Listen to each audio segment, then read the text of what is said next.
guys, this is Comic Uno. Today I'm doing a review for Green Arrow issue 31, which matches my Arrow shirt. They're both green right now. So usually with the Arrow clan, they had different colors. First they had blue, which I love that blue cover. Then they had yellow, and now they actually have this green color. So I think it works perfectly with the cover. But before I start talking about the issue, just want to give you guys a little update. Of course, I have Comic Uno episode 47, and that's to show a review all the comics I read this week in one show. So let's look at all those comics, those exclusive comics. We have The Wake, issue 8. Iron Fist, The Living Weapon, issue 2. Detective Comics, issue 31. Real Heroes, issue 2. Madame Frankenstein, issue 1.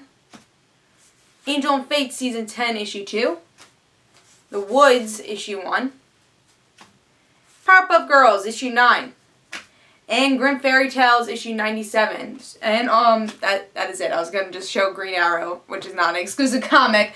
But yeah, so those are all the exclusive comics, so be sure to check that out. And guys, we also did Media Madness yesterday, and we watched The Vampire Diaries Season 2, Episode 1 and 2. I'll have that annotated, so that's a whole commentary on The Vampire Diaries.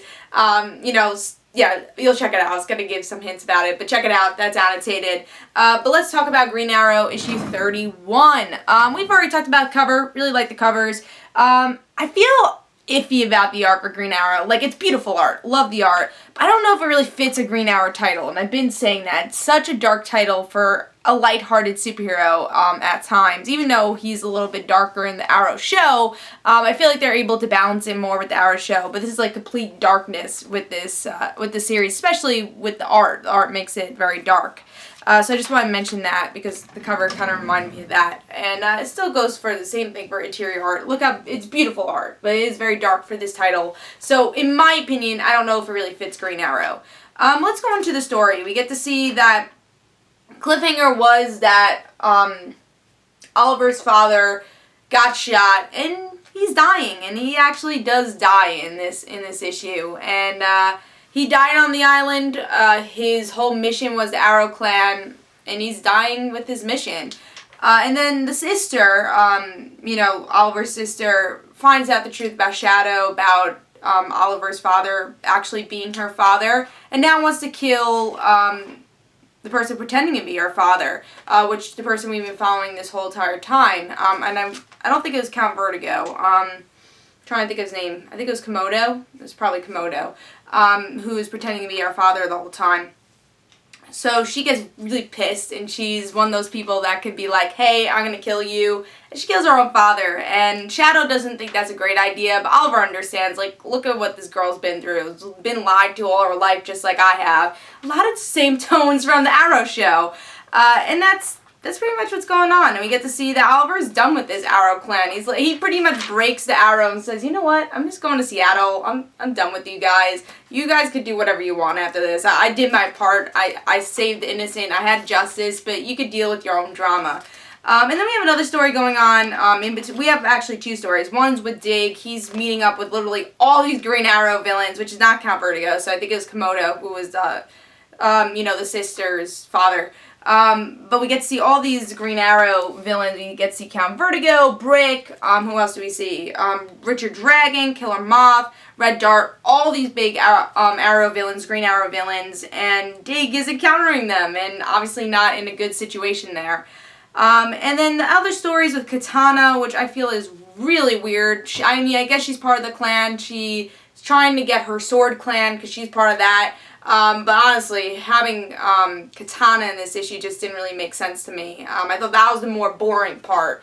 But yeah, going overall, I explained this issue a lot because there's a lot of stuff going on. But what did I think about the issue is okay. It's the finale of the Arrow Clan, Book 6, Outsider Wars, story arc. It's the end of that. It's the last part, and then our next story arc is going to be Green Arrow Broken.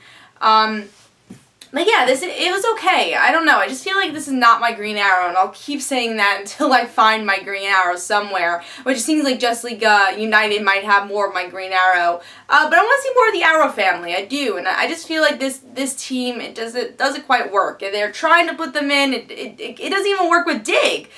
Dig's not even the same character here. It just doesn't have a really smooth dynamic. And I feel like there's just so much clutter in this issue at the same time, with Komodo and the sister. There's just so much going on. There was no straightforward, this is happening. And I think that's also due part to the art, because it's just so dark and you're bogged down as you're reading it. There's no light part to the series where, there's no light fight. There is some great artistic fight here, but there's no light, fun, shooting arrows type thing here, which I'm a little disappointed of. But what keeps bringing me back, obviously I'm just a big Green Arrow fan, and we finally have a solid Green Arrow series, so that's the reason I'm reading it. But also, I think the story is interesting, the way they, pursue it with this issue. Like, the sister story, like, she is messed up, and I think as the series goes on, she's going to team up with Shadow, and we'll see how messed up she is, and I think she's Shadow and the sister is probably the most interesting characters from this, and I'm hoping Dick will be interesting. But yeah, and then Oliver, I liked his attitude here. I thought the character motives are really good here, especially Oliver's father, the way he died. But yeah, I'm just so on the fence with this series, because again, just being a Green Arrow fan, this is not Green Arrow to me. So I'm going to give it 3.5 stars. I thought it was good. There's some great motives here, but I can't say it's excellent. I think there's just a lot of bogged downness with this issue. So I'm going to give it 3.5 stars. Hope you guys enjoyed. This is Comic Uno. Guys, don't forget to follow me on Twitter for Comic Uno and The Right Situations. And don't forget to like my Facebook page. And I'll see you guys later. Bye.